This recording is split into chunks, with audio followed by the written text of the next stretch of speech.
الوحش المصري الجديد يظهر في سماء فرنسا، يرصده الإعلام الإسرائيلي ويثير قلق تل أبيب.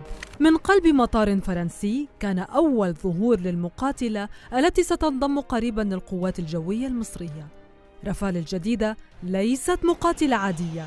الطيار المصري هنا لا يقاتل وحده. الطائرة متصلة بالأقمار الاصطناعية وبالقوات البرية والبحرية وبكل ما يدور في ساحة المعركة. ليس هذا فحسب، الطيار يرتدي فيها خوذة ذكية تجعل النظر سلاحاً والعين زناداً، فهو يوجه الصاروخ بعينيه فقط، ينظر إلى الهدف وينتهي الأمر.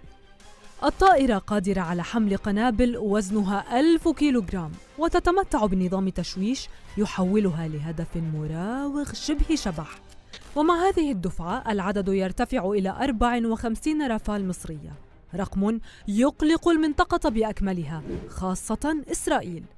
مواقع عسكرية عبرية تابعت ظهور الطائرة بقلق، ووصفت دخولها الخدمة بأنه تحول دراماتيكي في ميزان القوة بالمنطقة. هكذا تدخل مصر جيل الحرب الجوية الجديدة، وهكذا يعاد رسم الحساب.